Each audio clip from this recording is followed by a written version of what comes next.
5년 전 월성 원전 1호기 폐연료봉 낙하 사고 당시에 한수원은 작업원 1명을 들여보내서 폐연료봉을 수습시켰습니다. 당시에 폐연료봉을 수습했던 직원은 피폭 선량을 측정하는 개인 기기를 압수당한 상태로 투입됐다고 주장하고 있습니다. 환경단체들은 구체적인 사고 경위를 밝히라면서 청문회를 요구하고 있습니다. 노지민 PD와 함께 상세히 알아보겠습니다. 어서 오십시오. 안녕하십니까? 네, 어제도 이 얘기를 좀 했습니다. 여러 가지 의혹들이 계속 제기되고 있습니다.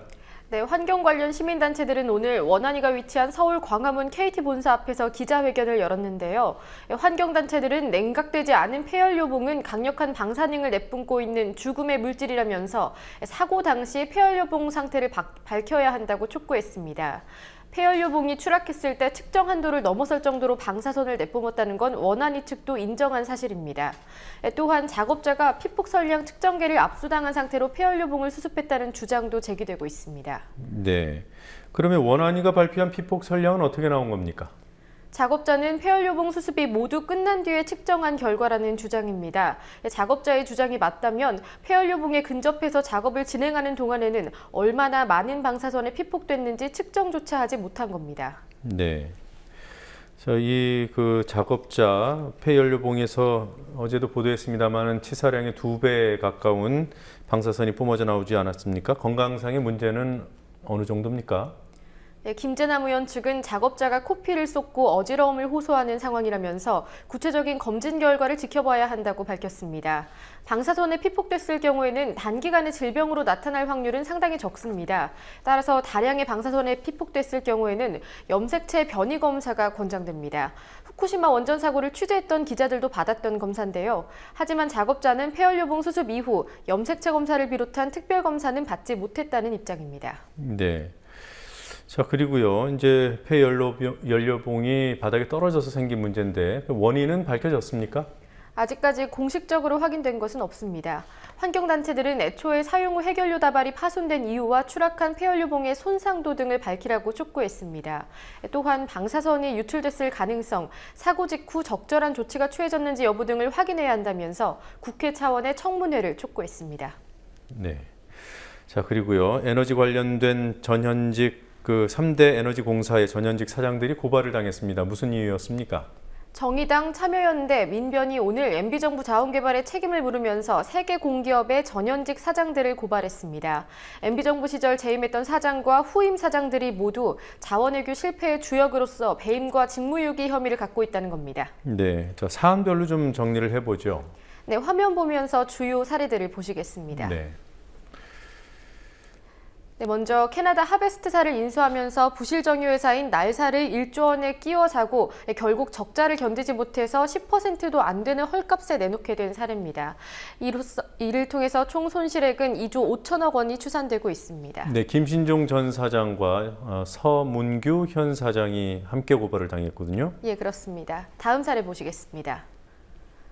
이번에는 광물자원공사인데요. 사업을 추진하던 바하마이닝사가 손을 떼고 경영권을 잃게 된 멕시코 볼레오 동광 프로젝트에 계속해서 주식을 인수하면서까지 투자했고 결국 1조 5천억 원의 손실로 끝났다는 비판을 받고 있습니다. 특히 이 사업의 경우에는 부실을 알고도 투자를 했다는 것으로 인해서 많은 비판이 제기된 사안입니다. 네, 2012년 총선 직후에 투자가 결정이 됐고요. 예. 그 당시에 대선을 앞두고 이 실패 사례가 드러나는 것을 우려해서 투자를 한 것이 아니냐 이런 지적들이 제기되고 있죠. 예, 그렇습니다. 또 다음 사례 보시겠습니다. 이번에는 가스공사인데요. 캐나다 혼리버셰일가스는 가스공사의 대표적인 실패 사례로 꼽히고 있는 사업입니다. 이 사업은 장밋빛 수익성을 예측하면서 착수한 사업인데 현재는 이자를 갚아나가기도 어려운 상황이고요. 지금까지 총 1조 원이 손실됐습니다. 그리고 주강수 전 사장의 경우에는 재임 당시 해외 개발 공적을 인정받아서 포상을 받기도 했는데요. 2011년에는 대통령 표창을 받았고 2012년에는 산업훈장 중에서 최고 등급인 금탑 산업훈장을 받았습니다. 네, 지금 본 사례들은 대부분 당시 사장들의 책임이 좀 더 큰 것 같고요. 현 사장들은 어느 정도나 책임이 있습니까? 네, 현 사장의 경우에도 사업이 부실하다는 점을 인지하고도 직접적으로 대책을 마련하지 않고 계속해서 투자를 이어나갔다는 혐의를 받고 있습니다. 네. 자, 한국 아동들이 느끼는 삶의 질, OECD 국가들 가운데 최하위라는데 이게 진짜로 꼴찌라는 겁니까? 네, 그렇습니다. 보건복지부가 전년도 기준 한국 아동종합 실태조사 결과를 발표했는데요. 한마디로 삶의 만족도는 낮고 부족함은 가장 많았습니다. 네, 구체적인 무슨 통계치가 있을 텐데 좀 보면서 얘기해 볼까요? 네, 화면 보시겠습니다. 네, 지금 보시는 화면은 OECD 국가 아동들을 대상으로 조사한 삶의 만족도를 비교한 결과입니다. 네. 네, 보시다시피 네덜란드의 경우에는 94.2, 굉장히 높은 비율을 나타내고 있는데요. 반면에 한국은 60.3%로 OECD 국가 중에서 꼴찌를 차지했습니다.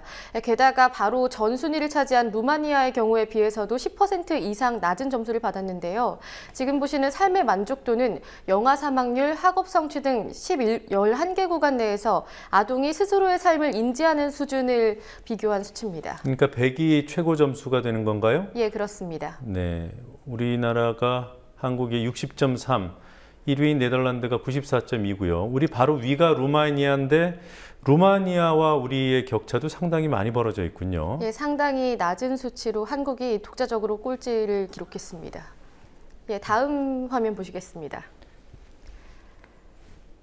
네, 이건 아동 결핍 지수라고 돼 있네요. 예, 아동 결핍 지수는 하단에 있는 설명을 보시면 알 수 있다시피 하루 3끼 섭취 그리고 교과서의 도서 보유 등 14개 항목 중에서 2개 이상의 아니오라고 답변한 아동의 비율입니다. OECD가 아동 빈곤도를 측정하는 기준으로 삼고 있고 유니세프가 개발한 지수인데요. 한국은 이 지수에서 54.8%로 상당히 많은 불만을 갖고 있는 것으로 나타났습니다. 반면에 2위를 차지한 헝가리의 경우에는 31.9%로 한국의 거의 절반에 가까운 결핍 지수를 나타냈고요. 반면에 아이슬란드는 0.9%, 그러니까 1% 미만이 결핍된 것으로 나타났습니다. 네, 빈곤에 관한, 식품 빈곤에 관한 조사도 있었습니까? 네, 보건복지부의 조사 결과 한국 아동의 8%는 돈이 없어서 먹을 것을 사지 못하는 식품 빈곤을 경험했다고 답했습니다. 특히 차상위 계층과 기초수급 가구에 해당하는 아동들은 무려 42.2%가 식품 빈곤에 처한 적이 있었습니다. 또 이 아동들 중에서 46.6%는 영양 섭취 부족까지 경험했던 것으로 나타났습니다. 네. 앞서 보셨던 아동 삶의 질 지수하고 결핍 지수는 OECD 국가들 간의 비교를 하는 국제 지수고, 예. 지금 설명해 주는 식품 빈곤과 관련된 수치는 우리 정부가 조사한 결과군요. 예, 보건복지부의 기준에 따라서 진행된 조사입니다. 네. 자, 쌍용 자동차 해고 노동자들이 매일 2,000배씩을 하겠다고 밝혔어요. 어떤 이유입니까? 네, 오는 11일이면 쌍용차 노동자들이 해고된 지 2000일이 됩니다. 그로부터 이틀 뒤인 13일에는 쌍용차 정리해고에 대한 대법원 최종 선고일인데요. 이 최종 선고를 앞두고 현명한 판결을 바라면서 2000배를 시작한다는 겁니다. 노동자들은 오늘 정리해고 이후 희생된 쌍용차 노동자와 가족 25명의 이름을 순서대로 호명한 뒤에 2000배 호소 농성을 시작했습니다. 네, 이제 매일 그렇게 한다는 거죠. 예, 그렇습니다. 그리고 이 쌍용차 노동자들이 김무성 새누리당 대표를 향해서 약속을 지켜라 이런 요구도 했더군요. 어떤 내용입니까? 네, 김무성 대표는 2012년 지난 대선 당시에 총괄 선대본부장으로서 5대 종단 원탁회의를 연 적이 있는데요. 이때 사회통합적 관점에서 쌍용차 문제 해결을 위한 협의 테이블을 마련하겠다고 밝혔습니다. 또한 대선 직후 첫 국회에서 쌍용차 국정조사를 시행하겠다고 약속했습니다. 하지만 대선이 끝나고도 2년이 된 지금 김 대표는 쌍용차 사태에 대해서 별다른 언급을 하지 않고 있습니다. 네. 현대기아차가 미국에서 연비를 과장했다가 과징금을 물게 됐다는 소식이 있던데요. 어떤 내용입니까? 네, 현대기아차가 1억 달러, 하나로는 약 1,073억 6천만 원의 사회적 배상금, 그러니까 일종의 과징금을 내게 됐습니다. 미국 법무부와 환경보호국은 어제 현대기아차의 연비 과정에 관한 조사 결과를 밝혔는데요. 지난 2012년 갤런당 1.6km씩 연비를 과장했다면서 현기차 측이 과징금을 내기로 합의했다고 발표했고요. 현기차는 또한 온실가스 감출 관련 포인트를 475만 점 삭감당하게 됐습니다. 미국 언론은 이번 포인트 삭감의 가치를 2억 달러 정도라고 추산했습니다. 하나로는 약 2,200억 원 수준입니다. 네, 이게 사상 최대 규모라고 하던데요. 그러니까 현대기아차가 부과받게 된 과징금으로서 사상 최대라는 겁니까? 예, 미국에서 청정대기법에 근거해서 내게 된 과징금으로는 최대 수준이라는 겁니다. 네, 그러니까 현기차를 포함한 모든 기업을 대상으로 한 그런 과징금 수준에서 최대라는 거군요. 예, 그렇습니다. 따라서 미국 법무부는 이번 사례가 다른 자동차 기업들의 선례가 될 것이라고 평가하기도 했습니다. 알겠습니다. 여기까지 보도록 하겠습니다. 수고했습니다. 예.